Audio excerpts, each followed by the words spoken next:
At my husband's hospital charity gala, my name tag read Nathan's little housewife. His colleagues, especially his smirking female boss, the chief medical officer, burst into laughter. "Still playing scientist at home?" she asked loud enough for everyone to hear. As I removed the tag and walked toward the exit, I leaned close to her ear and whispered, "I'd double-check your clinical trial data if I were you." The color drained from her face. "But let me start from the beginning. And what exactly do you do, Vanessa?" the hospital board member asked at my husband Nathan's promotion dinner 6 months earlier. Before I could answer, Nathan jumped in with that dismissive laugh I'd grown to hate. "Oh, Vanessa used to work in public health research. Now she mostly reviews medical papers from home. Keeps her busy while I handle the real healthcare decisions at Street Brennan's." The words landed like a slap across my face. 3 months earlier, my paper reviewing had identified a contaminated blood supply chain that would have affected 12,000 patients across the Midwest. The CDC had personally thanked me for preventing what could have been a hepatitis outbreak. But according to my husband, I was just keeping myself busy. I smiled politely at the table full of hospital executives and pharmaceutical representatives while something fundamental shifted inside me. The woman sitting across from me, Dr. Serena Blake, Street Brennan's newly appointed chief medical officer, nodded with exaggerated sympathy. "How sweet that you found something to fill your time," she said, her voice dripping with condescension. "Nathan is so fortunate to have someone so supportive at home." I wanted to tell her that my something had been published in the New England Journal of Medicine twice and that I held patents on 3 epidemiological tracking algorithms used by hospitals nationwide. Instead, I reached for my wine glass and wondered when exactly my husband had started seeing me as a hobby. The transformation hadn't happened overnight. 7 years earlier, we'd met in the break room of University Medical Center during our residencies. 2 exhausted residents surviving on coffee and determination. I was finishing my fellowship in epidemiology when Nathan knocked over my carefully organized research notes while reaching for the last blueberry muffin. "I am so sorry," he said, scrambling to pick up papers covered in statistical models. "Is this disease transmission modeling, outbreak prediction algorithms? I'm trying to identify patterns that could help hospitals prepare for seasonal epidemics before they happen." His eyes lit up with genuine interest. "That's brilliant. I'm Nathan. I'm going into hospital administration because I want to change how healthcare systems actually work." That conversation lasted until our pagers dragged us back to reality. We discovered we both believed healthcare was broken from the inside. Both dreamed of making systemic changes, and both survived on an unhealthy amount of caffeine. "Let's make a pact," I said as we walked back to our respective departments. "Whatever happens, we support each other's work completely. No competition, no jealousy. We're both trying to fix the same broken system, just from different angles." "Partners in healthcare revolution," he agreed, shaking my hand with mock solemnity. We lived that promise completely during those early years. When Nathan interviewed for his first administrative position at a small community hospital, I spent weeks helping him prepare presentations on operational efficiency. I even built financial models showing how his proposed changes would save the hospital money while improving patient outcomes. "You're going to transform how that hospital operates," I told him as he straightened his tie in our tiny apartment bathroom. "They'd be crazy not to hire you. And when you get your first major research grant, we're celebrating with champagne that doesn't come in a box," he promised. My research career took off from our spare bedroom because lab space was financially impossible. I specialized in epidemiological data analysis, helping hospitals and public health departments identify disease patterns before they became crises. The work required meticulous attention to detail, endless hours analyzing patient records, cross-referencing symptoms with environmental factors, and building predictive models that could save lives. Nathan never complained about our apartment becoming a paper-covered research station or my late nights tracking outbreak patterns. He'd bring me tea at midnight and look over my shoulder at data visualizations that meant nothing to him. "Saving the world from the next pandemic?" he'd ask, rubbing my shoulders as I highlighted concerning clusters of symptoms in hospital admission data.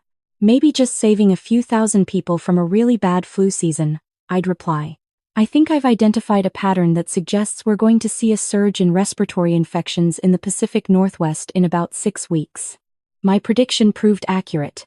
The hospitals I'd warned were prepared. The ones that ignored my analysis were overwhelmed.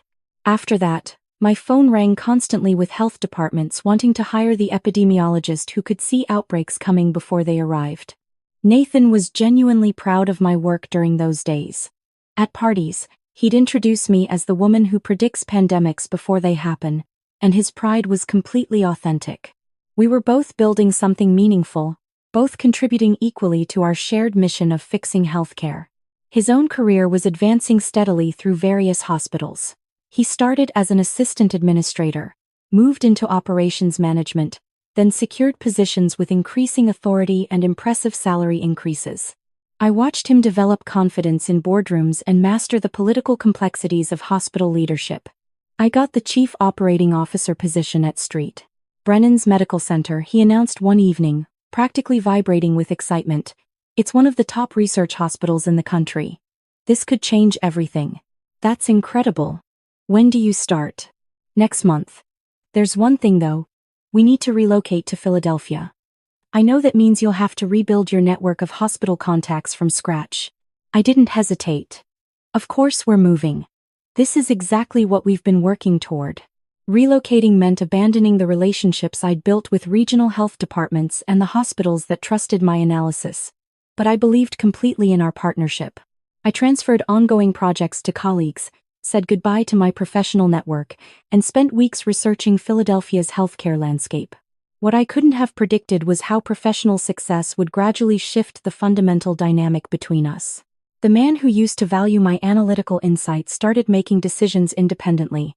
He'd come home discussing hospital politics and strategic initiatives, but when I'd offer perspectives based on my epidemiological expertise, he'd smile politely and change the subject. Healthcare administration operates differently than research, became his standard response when I questioned decisions that seemed short-sighted from a public health standpoint. You can't understand the political pressures I'm dealing with.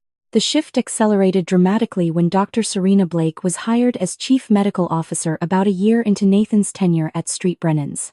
Suddenly, every conversation included references to Serena's innovative approaches, her pharmaceutical industry connections, her visionary leadership style. She's absolutely brilliant, Nathan would say, describing some initiative Serena had proposed. She understands how to position the hospital for maximum revenue while still appearing to prioritize patient care. The phrase appearing to prioritize should have been my first red flag. I tried being supportive. She sounds impressive. We should invite her for dinner sometime. I'd love to meet someone who's had such an impact on your thinking. Serena's schedule is incredibly demanding, he said quickly. Executive meetings, pharmaceutical partnerships, clinical trial oversight. She barely has time for social obligations. Despite never meeting her, Serena's influence on our marriage intensified. Nathan began dismissing my professional expertise entirely, characterizing my work as academic compared to his real-world responsibilities. The researcher whose outbreak predictions had saved thousands of lives was suddenly too theoretical to understand actual healthcare. Serena's genius extended beyond just influencing Nathan's opinions. She orchestrated my exclusion from his professional world with surgical precision. Hospital events would be scheduled for dates when she knew I had research commitments. She'd send invitations for optional spouse gatherings, then later mention how disappointed she was that I couldn't attend. The other executives' wives are so involved in our hospital community, she told Nathan during one of their frequent evening calls, her voice clearly audible from where I sat in our living room. Margaret Chen organizes the annual fundraiser, and Patricia Williams volunteers in the pediatric ward every week. It really elevates the entire leadership team when families participate. The message was clear. I was failing as an administrator's wife by prioritizing my own research over Nathan's hospital functions. The text messages started arriving with predictable regularity. Happy holidays, Vanessa. Hope you're finding fulfillment in your little research projects while Nathan transforms healthcare delivery at St. Brennan's. So grateful for his dedication. Thinking of you both. Nathan mentioned how understanding you are about his commitment to our patients. Not every wife could be so flexible about her husband's demanding career. Each message felt like a paper cut.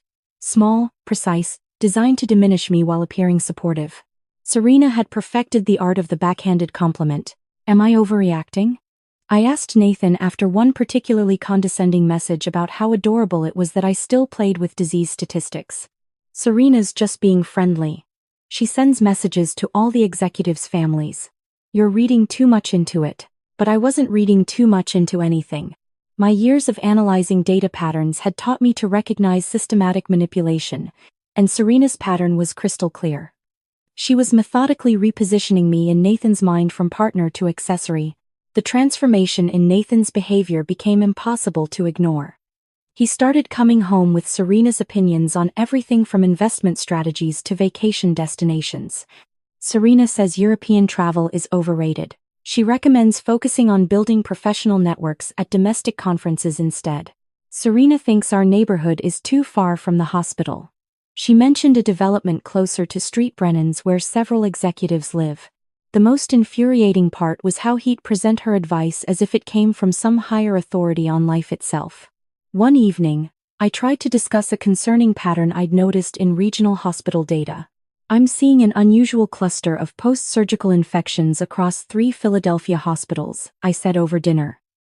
The pattern suggests a potential contaminated medical supply issue. Someone should investigate before it becomes a serious outbreak. Nathan barely looked up from his phone. Serena says, our infection rates are within normal parameters. She reviews all the clinical data personally. I'm not talking about Street Brennan's specifically. I'm talking about a regional pattern that could indicate a supply chain problem affecting multiple facilities. Serena has an MD and 15 years of clinical experience. She understands these things better than someone who just looks at numbers from the outside. The dismissal was complete. My decade of outbreak prediction, my track record of identifying problems before they became crises, my specialized expertise in exactly this kind of pattern recognition, all of it had become irrelevant compared to Serena's general medical knowledge. My breaking point came during a phone conversation I overheard. Nathan was in his home office with the door slightly open, and Serena's voice carried clearly through the house. You have executive potential, Nathan. I see you on track for hospital CEO within 5 years, but you need to surround yourself with people who understand ambition at that level. People who can enhance your image, not hold you back with academic distractions. Vanessa's research is actually quite respected in her field, Nathan said, but his voice lacked conviction. Of course it is, in its own limited way. But you need a partner who can work a room at a charity gala, not someone who'd rather analyze spreadsheets. You need someone who elevates your profile. I stood frozen in our hallway, listening to Serena systematically dismantle my marriage while positioning herself as the solution to Nathan's professional needs. That night, I started keeping detailed notes of every interaction, every comment, every subtle manipulation. As someone trained in pattern recognition, I finally understood exactly what Serena was doing. The notebook filled with Serena's manipulations was hidden in my desk drawer when Nathan burst through our front door on a Thursday evening in October. Get your best dress ready, he announced. The Street Brennan's annual charity gala is in 2 weeks. Serena specifically requested that you attend this year. I looked up from my laptop where I'd been tracking an unusual cluster of cardiac events at 3 regional hospitals. She requested me? She said it's important for the leadership team to present a unified family image at the hospital's biggest fundraising event. This is huge. Vanessa. Major donors will be there. Pharmaceutical executives. The board of directors. Something about his excitement felt rehearsed. After 18 months of strategic exclusion, Serena suddenly wanted me at the hospital's most important social event. I thought spouses were discouraged from these events, I said carefully. Serena said this year is different. She wants to create a more inclusive atmosphere. Nathan was already scrolling through his phone. She mentioned you should wear something elegant but understated. We don't want to distract from the hospital's message. The phrase "don't want to distract" told me everything I needed to know about what Serena had planned. The night of the gala, I wore a navy blue dress that struck the right balance between elegant and professional. I'd spent the 2 weeks since Nathan's announcement doing what I do best, analyzing patterns. And what I'd found in Serena's clinical trial data was deeply troubling. The Philadelphia Grand Hotel had been transformed into a glittering celebration of Street Brennan's medical center. Crystal chandeliers, champagne fountains, and servers in crisp uniforms moved through crowds of elegantly dressed donors and executives.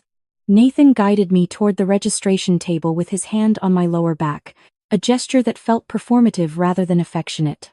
Serena intercepted us before we could reach the table. She wore a silver gown that probably cost more than my monthly research contract, her smile bright enough for photographers but cold enough to freeze water. "Vanessa, you actually came." The emphasis on actually dripped with condescension. "Nathan, why don't you go greet the board members? I'll get your wife situated." She guided me toward a table near the back of the ballroom, far from the stage and the important guests. "Here's your name tag," she said, handing me a small badge. I looked down at the elegant calligraphy. "Nathan's little housewife." The words hit me like a physical blow. Around the table, other executives' spouses were staring, some with shock, others with poorly concealed amusement. "Still playing scientist at home?" Serena asked loudly, ensuring everyone nearby could hear. "How's that little research project going? Finding any fascinating patterns in your data?" The laughter spread through the nearby tables like ripples in a pond. I looked across the ballroom to where Nathan stood with the board members. He'd seen the name tag.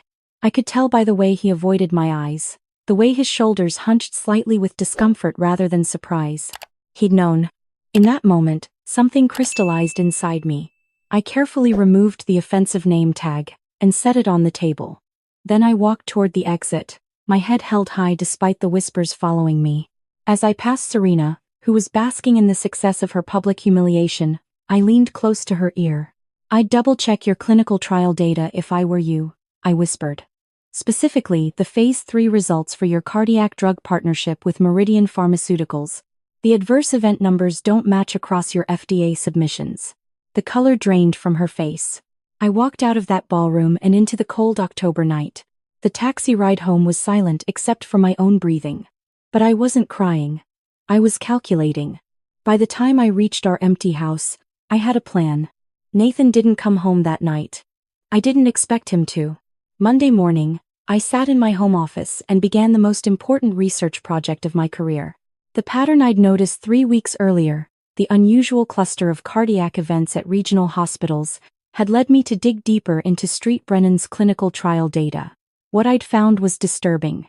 Serena had been overseeing a major cardiac drug trial in partnership with Meridian Pharmaceuticals. The drug, Cardiolex, was positioned to generate hundreds of millions in revenue, but the adverse event data didn't add up. I pulled up the publicly available FDA submissions and compared them to the clinical trial registrations.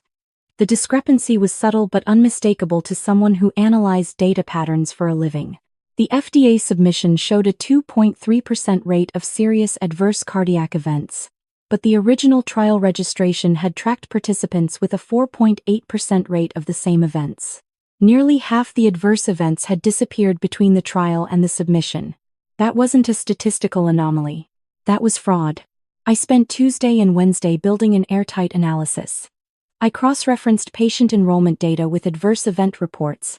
I tracked the timeline of when specific complications had been removed from the dataset. I identified the exact point in the trial where the numbers had been manipulated. Serena's fingerprints were all over it. Her signature appeared on the amended protocols that had conveniently reclassified serious cardiac events as unrelated to treatment. Her approval was documented on the final data submission that had hidden nearly half the drug's dangerous side effects. Wednesday evening, I uploaded my analysis to an anonymous pharmaceutical industry whistleblower forum. The post was titled Cardiolex Clinical Trial, a statistical analysis of disappearing adverse events. By Thursday morning, it had been shared across every major pharmaceutical industry message board. The first journalist called Street Brennan's communications department before noon. By evening, 3 financial analysts had downgraded Meridian Pharmaceuticals stock. By Friday morning, the FDA had announced a preliminary inquiry into Cardiolex trial data. I watched it all unfold from my home office, drinking tea and feeling more alive than I had in years.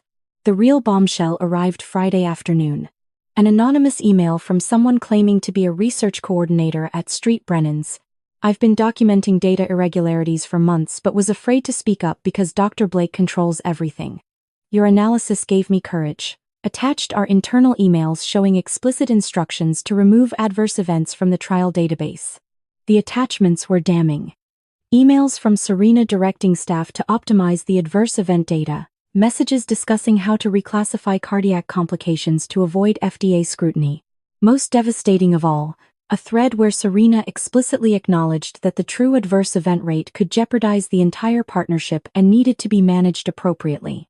I forwarded everything to the FDA, the Wall Street Journal, and 3 pharmaceutical industry watchdog organizations. Saturday morning's headline read, Major Research Hospital Under Federal Investigation for Clinical Trial Fraud. Anna Stain.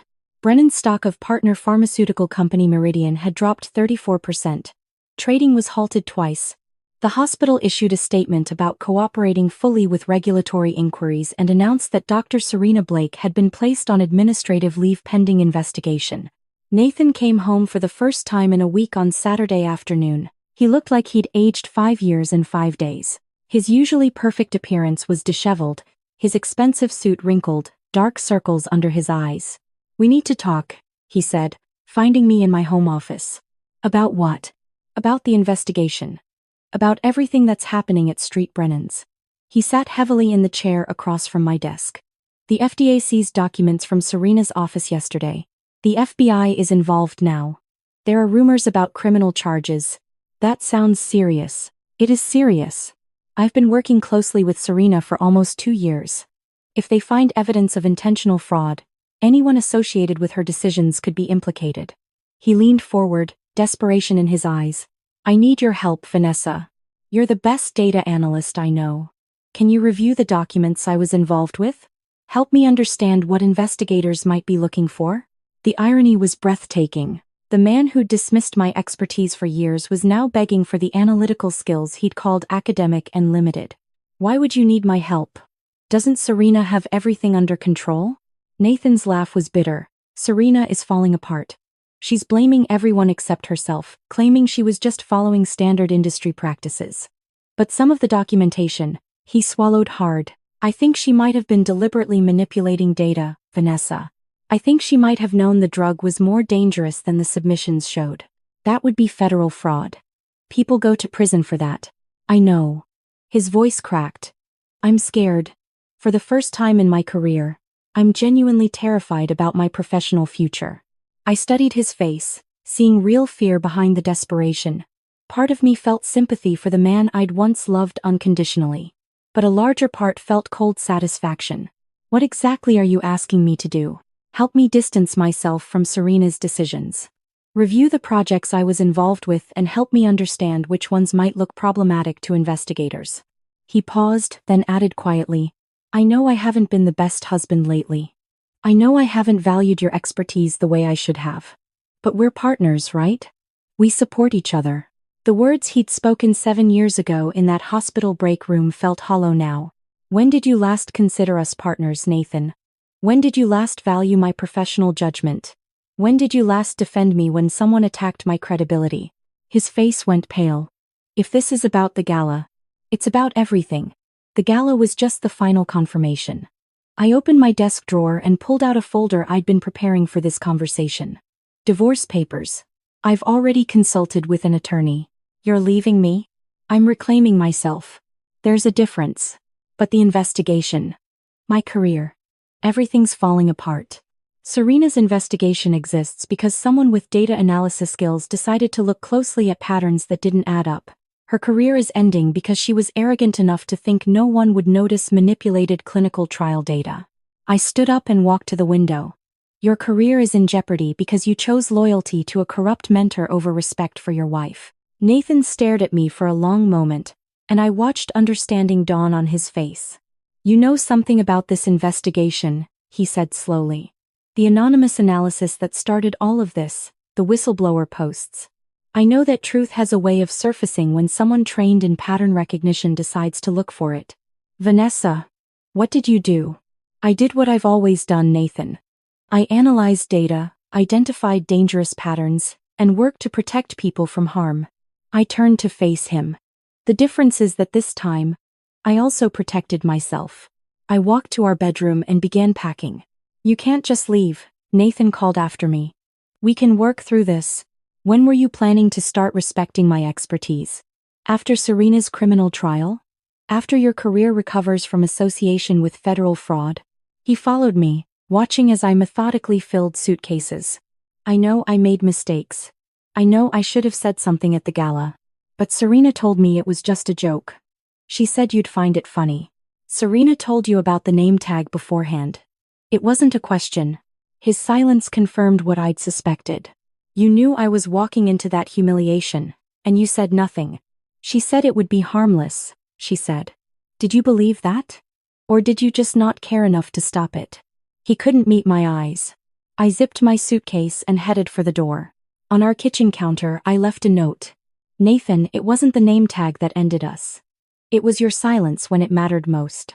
The woman you dismissed is the same woman who just exposed a dangerous drug that would have harmed thousands of patients. Maybe next time you'll remember that underestimating people has consequences. Vanessa. The apartment I found was everything our house had never been. Bright, clean, and entirely mine. Floor-to-ceiling windows overlooked the Philadelphia skyline, and morning light streamed across hardwood floors that held no memories of dismissal or betrayal. 2 weeks after I moved out, I received a call from Dr. Patricia Warren, director of the National Institute for Public Health Research. Dr. Cole, I've been following your work for years, she said. Your recent analysis of the Cardiolex trial data was extraordinary. We need someone with your expertise as our new director of epidemiological analysis. The position comes with full research autonomy and a team of 12 analysts. I nearly dropped my phone. You want to hire me? I want to build an entire research division around your analytical approach. Your ability to identify dangerous patterns before they become public health crises is exactly what we need. 3 weeks later, I walked into the Institute's glass-walled offices wearing a tailored suit and confidence I'd forgotten I possessed. My first major project was analyzing nationwide clinical trial data for signs of manipulation. Within months, my team had identified 3 other pharmaceutical companies with suspicious adverse event patterns. The woman who'd been called Nathan's little housewife was now leading research initiatives that protected millions of patients. The news alert about Serena arrived on a Tuesday morning. Former Chief Medical Officer Dr. Serena Blake indicted on federal charges of clinical trial fraud and conspiracy. The accompanying photo showed a woman I barely recognized. Gone were the designer gowns and commanding presence. Serena stood outside the federal courthouse looking small and ordinary, her shoulders hunched in defeat. The charges were serious: falsifying FDA submissions, conspiracy to conceal adverse events, and securities fraud related to Meridian Pharmaceuticals stock manipulation. Each count carried potential prison time. I read the article twice, feeling something I hadn't expected. Not triumph, but quiet satisfaction. Justice had been served through exposure of truth, not through revenge. The Cardiolex drug was pulled from development. The patients who would have received it, unaware of its true risks, were protected. That mattered more than any personal vindication. 6 months after leaving Nathan, the transformation was complete. The woman who'd been publicly humiliated at a hospital gala was now a nationally recognized expert whose analysis influenced pharmaceutical policy decisions. My research team had prevented 3 potentially dangerous drugs from reaching patients. Industry publications cited my work, and other research institutions tried to recruit me monthly. But the professional success was only part of the story. For the first time in years, I was making decisions based entirely on my own judgment and priorities. My apartment reflected my taste. My schedule revolved around work I found meaningful. My evenings belonged to me. Friday nights, I'd sit on my balcony with a glass of wine, watching the city lights and marveling at how peaceful life could be without constant dismissal. No more analyzing conversations for hidden criticisms. No more wondering if my insights would be valued or ignored. No more shrinking myself to make someone else comfortable. The divorce papers arrived requiring only my signature. Nathan had included a handwritten note. Vanessa, I know I can never undo the damage I caused. You were always the more accomplished partner in our marriage. I was just too blind to see it until too late. I hope you find the recognition you've always deserved. Nathan, the acknowledgement felt hollow after years of dismissal, but I appreciated that it came at all. Nathan was facing his own consequences: unemployment, professional disgrace, and the loss of a wife whose expertise could have guided him away from Serena's corruption if he'd bothered to listen. As I signed the papers, I thought about the couple we'd been. 2 exhausted residents with shared dreams. That partnership had been real, but it had been fragile. When success and outside influence tested its foundation, we discovered it wasn't strong enough to survive. But from the ashes of that failed marriage, something better had emerged. Not revenge. Resurrection. The woman Serena had tried to diminish was thriving in ways neither she nor Nathan could have imagined. The clinical trial fraud that could have harmed thousands was exposed. The truth had done all the work. I'd simply given it the opportunity to shine. If this story of quiet justice resonated with you, I'd love to hear your thoughts. My favorite part was that moment when Vanessa whispered about the clinical trial data, knowing exactly what was coming. What was yours? Share in the comments below, and don't forget to subscribe for more stories like this.